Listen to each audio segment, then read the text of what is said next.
Welcome to Redvee TV's Instant Reaction, supported by Chapel House Cars for the 2025 season, following Saints' 46 points to 4 victory over the Salford Red Devils at the Salford Community Stadium this Father's Day afternoon.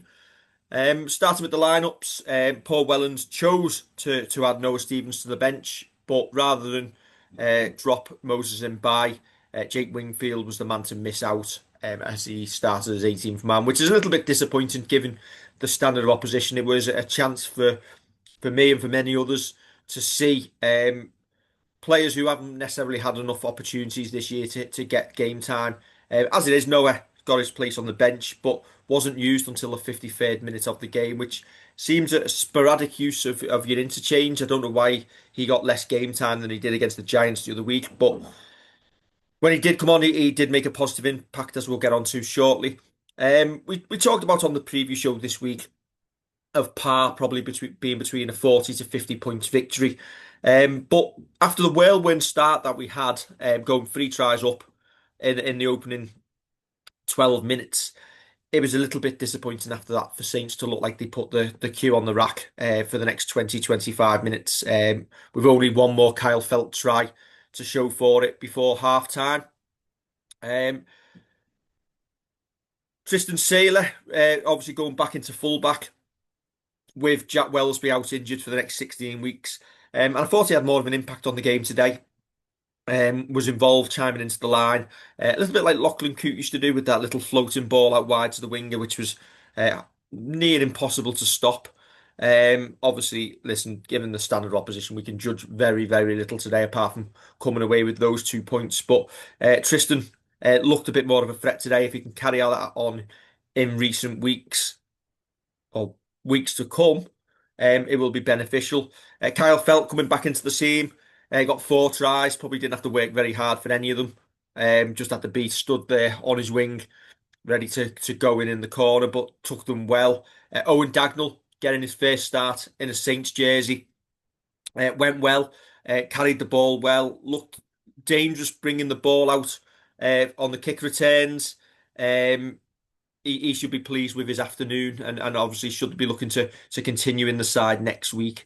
But yeah, the disappointing part for me after the first 12 minutes, the queue going on the rack, and it got scrappy. And I think we tweeted during the game, it was a good job we weren't tongue-in-cheek playing a professional rugby league team at times, because we'd have been punished um, for basically just going into our shell when the points were there and the game was there to be taken by the scruff of the neck. Um, as it is, going into the half 20 points up, we looked like we'd left points out there. Um, Second half took 14, 15 minutes for us to get going, and that only began when Noah Stevens came onto the field. First carry, makes a 35-metre break downfield.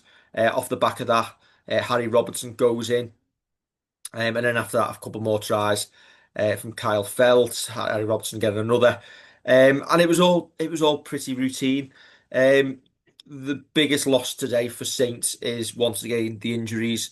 Joe Batch returning to the team after 5 games off, or missing the last 5, has felt a pop in his calf, which means obviously he's likely to be missing for another few weeks. But most importantly, George Whitby going off the field, failing a HIA, which means that he is now definitely going to miss Friday's game against Leeds, and it's going to require another reshuffle. Moses went into that role for the last 20 minutes, and it looks likely that he'll probably get the nod there this week rather than having an almighty reshuffle once again in the back line. If it doesn't rain, it pours. So it's been a poor afternoon on the injury front from Saints. Obviously, you see Curtis Sironen also going off the field with a back spasm. So hopefully that's not going to be anything too serious. Aside from that, it's hard to judge anything on that performance. Listen, we put 80 odd past them at the start of the year when they played a much weaker lineup, and we said then you couldn't judge anything from it. And I think it was the same today. Salford today, they stuck with it pretty well. They didn't give up, and they probably got the just rewards at the end, with Hill going on in for a try after Saints probably got a little bit sloppy in the last couple of minutes. No one knocking on. after a defensive line that looked miles offside, but there we go. And then on the following set, they create a six again. Sorry, a goal line dropout after Tristan Taylor doesn't see the ball dead. But they get the rewards and fair play to the fans who stuck by their team and got a nice little bounce to get on the scoreboard. You're not going to begrudge them of that. But yeah, we move on. Saints are now 3 out of 4 of the 11 of 12 predicted. I'm not entirely sure that I see us beating Leeds on Friday. But then again, it's Leeds, and Leeds can do Leeds things and be terrible like they've been for the last 7 or 8 years. It's a big week for Saints. It'll be interesting to see who stays in, who goes out. Iggy Parsley getting the week off this week.